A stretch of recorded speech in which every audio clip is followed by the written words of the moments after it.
small and slow. These are two words that we don't like very much in America, especially in corporate America or in the business world. Instead, we like the words big and fast. We want big growth, big profits, big reach, big impact, and we want it now. We want it tomorrow. We want it ASAP. We want it fast. In fact, those words are the underlying assumption of every single business book I've seen on the bookshelves.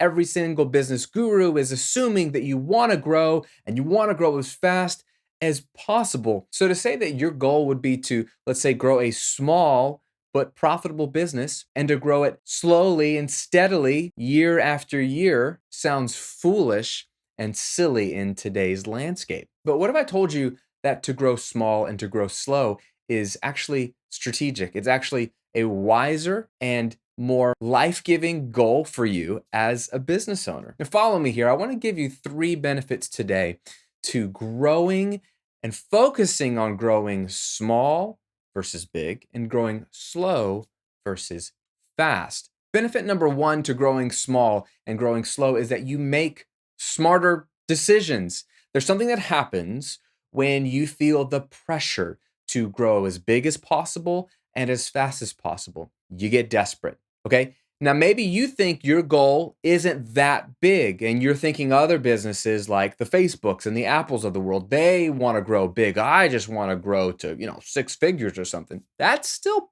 pretty big.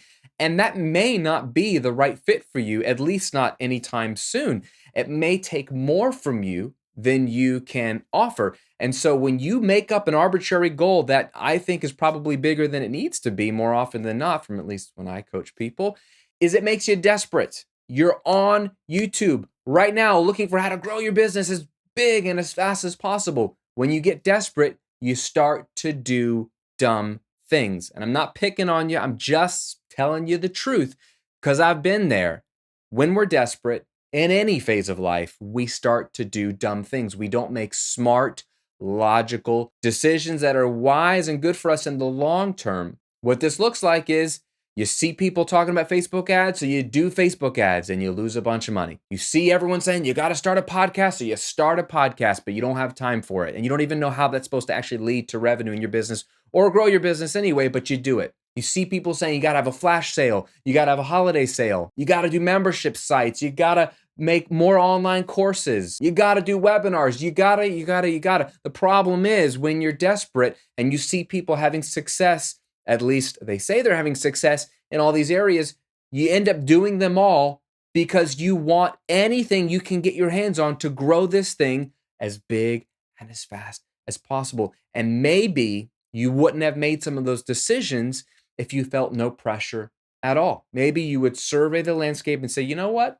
I'm gonna look a little bit more into that webinar idea and see if it's a good fit for me and actually see what the numbers are. I'm gonna think through what's really involved with podcasts and see if that actually makes sense to grow my audience, or if this is just something that's trendy right now and not a good fit for me. I'm gonna research Facebook ads and read a book or two and see what is actually involved in making a profitable Facebook ad campaign and see if it's something I can actually pull off right now. When you have no pressure, you have the luxury that most business owners don't have, which is the luxury of strategic, logical, unemotional thought.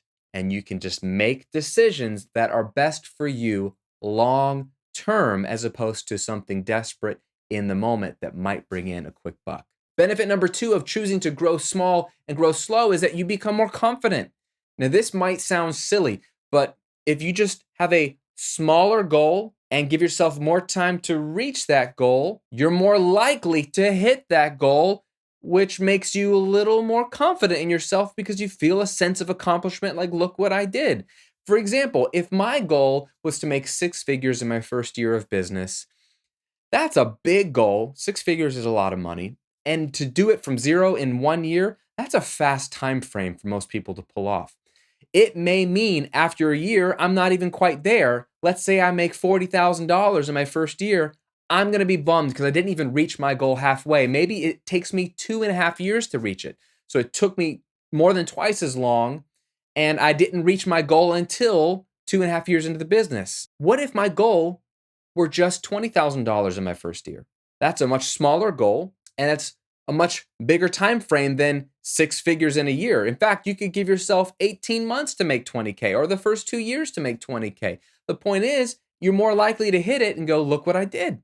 I made 20K in my first year or first 18 months. Or if you made 30K, you beat your goal. Now, this sounds obvious. This sounds like semantics. This sounds like how you might even motivate your child to give them a smaller goal. But isn't there wisdom in that? When you have a child, and if you're a parent, you know what I'm talking about.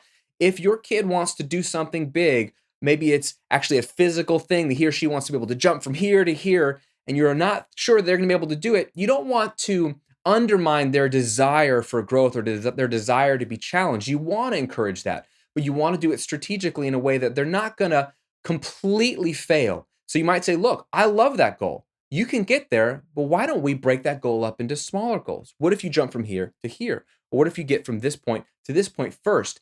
And this will be a baby step on the way to being able to do that big thing. You're doing that for your kid because you know that he or she needs that reinforcement, that needs that boost of confidence, that fuels the continued pushing and challenging of himself or challenging of herself that leads to them doing amazing things. It's wisdom for children. It should be wisdom for us as well.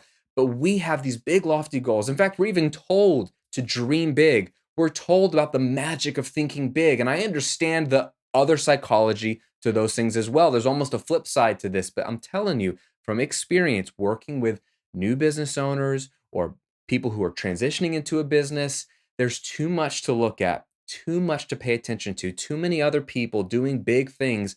It's just demoralizing. It's hard to keep up with all those people on Instagram. And if you're not able to hit those levels and hit those numbers that you're trying to hit, you're just going to be self-defeated, self-deflated. Most people aren't motivated in that way. If you had a smaller goal and gave yourself a little bit more time to reach it, you would more than likely hit it. And if you hit it, you're going to have that confidence that will propel you to stay in this for the long term. And that's when you win in business. It's not what you do this year or by next year. It's what you do in 10 years. But nobody wants to think in 10-year chunks. We want success now, but I'm telling you, you're not going to get it now. Very few people get success instantly. It takes time. So if you want to give yourself a shot at success, you got to be in it in enough time. And if you want to be in it for enough time, you got to have these small, manageable goals that keep you fired up and keep you fueled so that you can give yourself time to succeed. And the third and probably biggest reason that there's wisdom in growing small and growing slow is that it makes you a happier person. Think about it. Let's say you hit your goal. Let's go back to the mythical six figures. Let's say your goal was six figures and you hit it. What then? Well, I'll tell you what then. I'll tell you what happened when I hit six figures for the first time. I wanted multiple six figures. And guess what happened when I reached multiple six figures? I wanted seven figures. You can see where this goes. More and big is never enough. You reach big, oh, there's bigger. You reach bigger, there's biggest. And when you reach that, you still want more. Jeff Bezos of Amazon is the richest man in the world. His company is just taking over as it buys up and gobbles up other companies, and he takes his money and buys newspapers and builds rockets. The dude is already winning the game. If you want to look at it purely from financial and business goal standpoints, he's the biggest. He's at the top. Why does he keep pushing? Because it's not enough. I know it's a simplistic view. I know he's just a driven man and he likes to innovate and create, but underneath that is the proof that you're never, ever going to stop. You're never going to reach that point where you win. So here's the secret. Move the finish line a lot closer to where you currently are. Choose contentment. Yes, I'm a business coach who's for you having a successful business, telling you be content with where you are. Why? Because contentment isn't giving up. Contentment isn't just settling for crap, it's settling for no revenue, settling for a failed business. That's not what contentment means. Contentment is a state of mind that says, this is enough for me. I'm choosing to cross that finish line right here at this smaller, slower goal, and I'm going to be happy. I'm going to keep pushing, probably because I love what I do. Newsflash, that's why I started this business. I already have a passive income business that more than pays my bills. Why would I start another one? Because I love it, because I enjoy it. But I'm content. And if I'm not, I fight for that. Oh, and do I have to fight for that? I am not perfectly locked on this idea. Just ask my wife and kids. It's a battle for me, but I know that when I choose contentment in my business, whether it's this one or the other one, I can go to work, hit these small, slow goals. Anything more than that is icing on the cake. And there's unlimited icing you can put on a cake because I would argue that you can't put too much icing on a cake. More is better. That's just a taste preference when it comes to desserts, but you get the metaphor. When you need to be the biggest and the best, or when you need what you think is a small goal, but it's just six figures, or it's just multiple six figures, or it's just even 5K a month in passive income, when you have to have that, it makes you discontent. It makes you unhappy until you reach it. Why not choose to be happier with that 1K a month coming in, 2K a month coming in, making 50K a year as your ultimate goal? Because you know what? As you develop and grow your business, it's going to grow. As you implement the things I teach you here, it's going to grow. But guess what? You're already winning. You've already crossed the finish line. You're just enjoying the ride at this point. You're not pushing and pushing and hustling for this carrot that's dangled in front of you that you are always going to be one step short of, and it gets dragged further and further away, either by other people and other people's goals or by your own desire for more. Because once you get what you're shooting for, it's never enough.